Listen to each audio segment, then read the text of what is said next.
So we're at it again. Change the title a little bit. Self-respect is world peace. Or leads to world peace. The stream is called Is. On the document here, it's called Self-respect leads to world peace. So let's start at the beginning. I guess we should define what world peace is. Oops, I didn't want to do that one, whatever that was.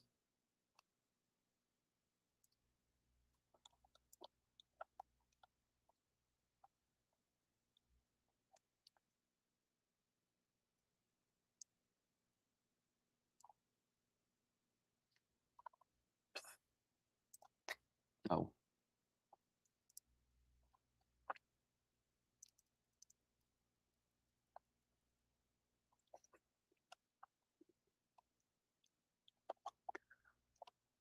World peace. Let's see what the dictionary says first. Or Google. We'll just see what Google says.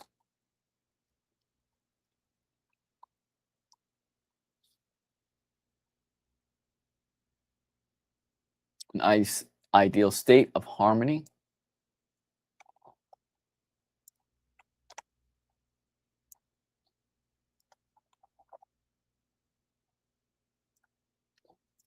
An ideal state of harmony and nonviolence among all nations and people. We'll go with that.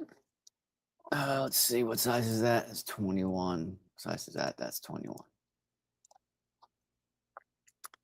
What is self-respect? Oh, it's because this is not capitalized.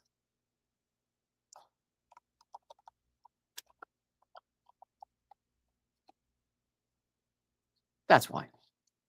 World peace, an ideal state of harmony and nonviolence among all nations and people. Self-respect, the source, practice, and application of awareness and appreciation, healthy curiosity, and the competence of being oneself. Source is defined as the origin, beginning, or supplier of something, whether it is information, a physical object, or a cause. Practice is the act of performing an activity or skill repeatedly to improve proficiency or to make it a habit. Awareness is a state of being conscious, perspective, or knowledgeable about surroundings, internal sensations, or specific information. Appreciation is acknowledging, understanding, or assessing the worth, quality, or significance of a person, object, or concept. Healthy is achieving a state of complete physical, mental, or social well-being. Curiosity is the eager desire to learn, investigate, or explore. Competence is the demonstrable ability, skill, knowledge, or behavior required to perform tasks or roles effectively to an expected standard. Being refers to a state of existence, a living creature. Self is the process by which an individual determines, evaluates, or expresses their own identity, worth, nature, and core values distinct from social roles or external expectations. What is white bankruptcy? What is white self-respect bankruptcy? The pattern I recognize in my fellow white cisgender male fellow human beings, blaming not white fellow human beings for their quote-unquote problems. Blaming not white cisgender fellow human beings for their quote-unquote problems. That's redundancy. Blaming not white fellow human beings for their problems. Blaming like.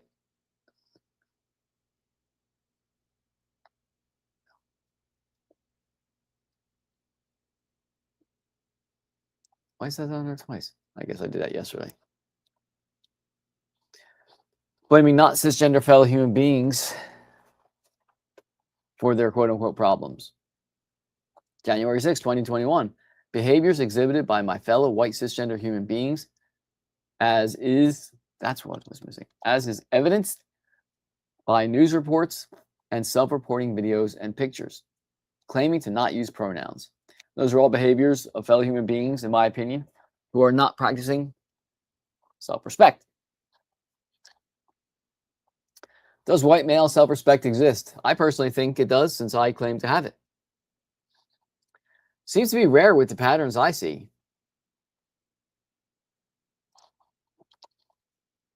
And have listed above. Why am I not saying this about all my fellow human beings? Because I look and am a white cisgender male human being, and the rest of the world's population will just dismiss my observation, saying, "You don't know what it is like to be fill in the blank."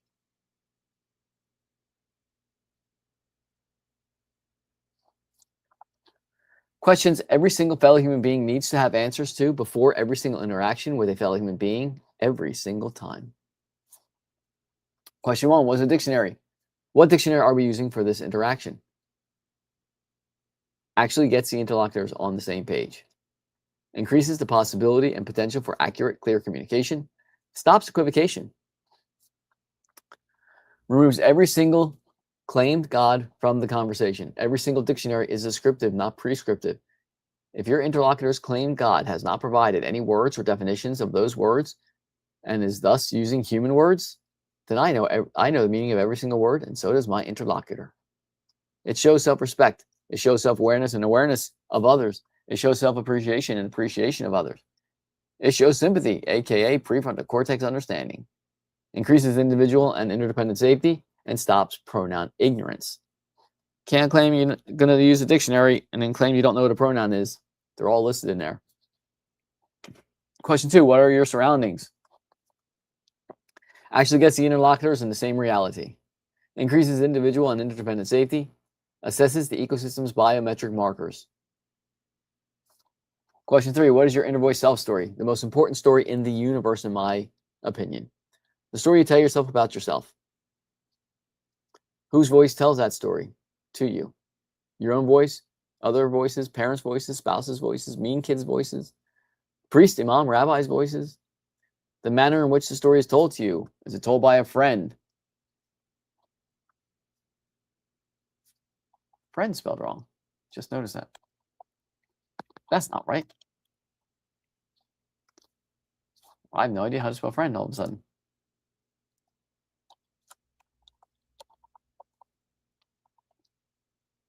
I-E. Yep, friend. I was right.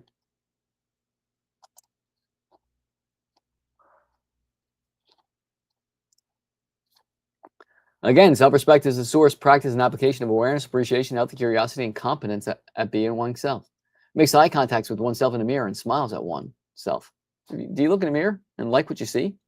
If you don't, well, then you don't have self-respect, because what's in the mirror is the reality. Makes eye contact with their fellow human beings and smiles at them. People with self-respect smile at everyone. Costs you nothing. Lives up the world. Leads to world peace. Practices the inverse golden rule. Do unto oneself as one would have others do unto oneself. Do unto oneself as one would have others do unto one. Yep. If one does not want to be kicked in the groin by another, one does not kick oneself in the groin. Frenemy practices dwelling, regret, worry, anxiety, remorse.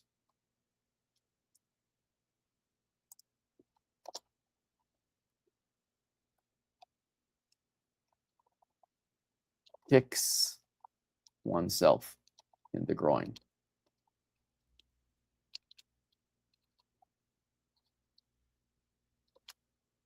Groin. Enemy, toxic behaviors towards oneself.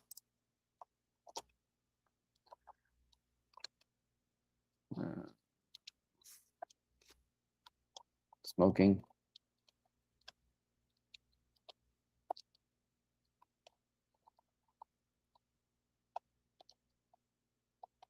Alcohol. Consumption.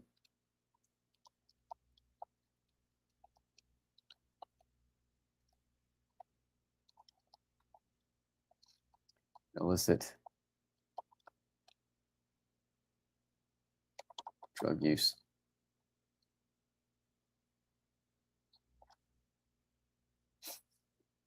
A measure of individual and interdependent safety dictates how now information is assessed, processed, and addressed.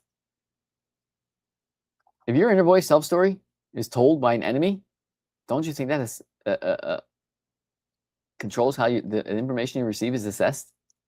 If it's told by a frenemy, it's a 50-50 coin toss of if it's going to be by a friend or an enemy. Is it going to be assessed by a friend, which was probably helpful, or an enemy, not helpful, or a friend?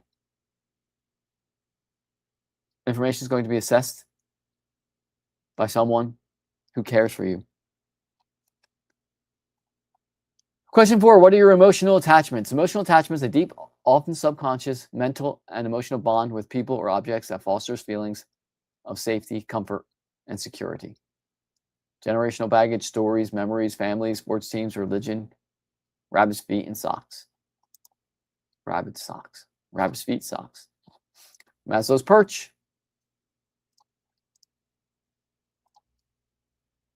When all levels of Maslow's perch are fulfilled and one has self-respect, one is perched on top of the hierarchy, aka Maslow's perch. Right here. When your physical needs are met, you're down here. You're at the base. That's the bare minimum. When your safety needs are met, you're now a little safer. So your physiological needs are met, your safety needs are met, you're a little higher up on the pyramid. When you love and belonging, when you feel like you're part of a community, you're here. When you have esteem, you're here. And when you have self-actualization, you're up here. That's me. I'm sitting on Maslow's perch, right there. Got a chair with my name on it. Is this you? Are you on its perch with me? Or are you down here somewhere? The Barker Lounger on the beach. Envision the most comfortable Barker Lounger ever created. Now envision 2 such chairs lined up on the most beautiful beach in existence. I'm sitting in one, comfortable, relaxing, drinking a mock pina colada. I notice the other Barker Lounger is empty. Curious, I look at the beach around me. I see my fellow white cisgender male human beings lying in dry sand, shoving their faces into the sand and screaming, "Help me, I'm drowning." I look at the tide pools up behind by the receding water. By the receding waters? Other fellow white cisgender human beings, a few fellow human beings of color, and transgender fellow human beings are lying in 2 inches of water.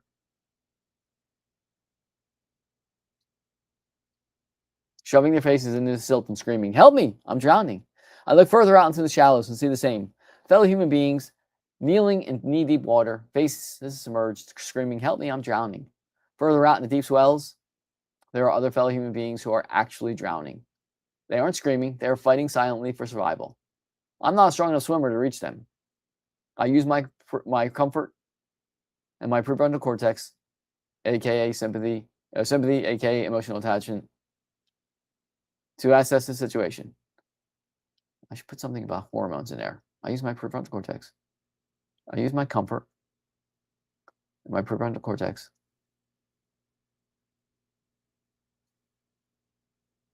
I should do that.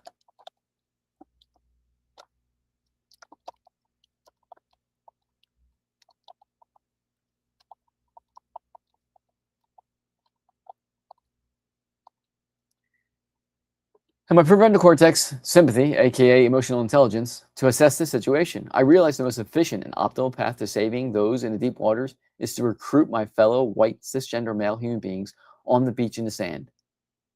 I walk up to my fellow white cisgender male human beings, face down in the dry sand, bend over and say, "Look at me, we're safe. Look at me, we are safe. Maybe we can help the others?"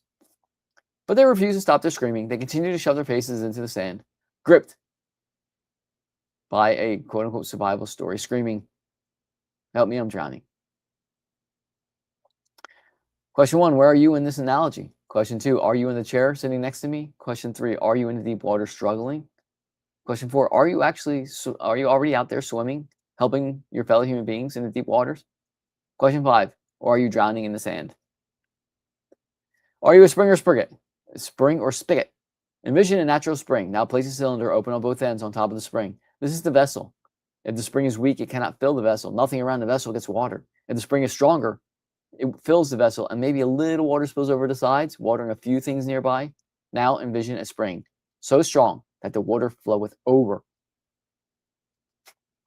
Everything around the vessel gets watered. A natural marshland and streams are created and flow from the vessel. The source of the spring is the inner voice self-story. My cup is not half empty or half full. My cup floweth over.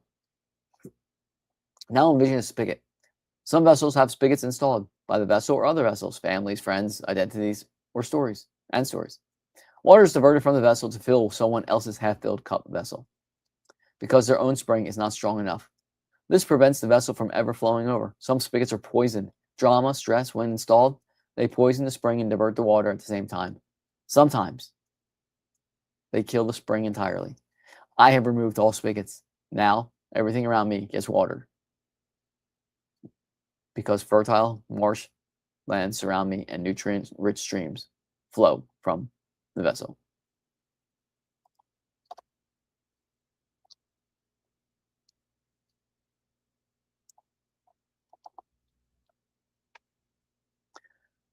And then I list some behaviors here. I was going to add more, but I don't think I'm going to, since nobody's really engaged with it.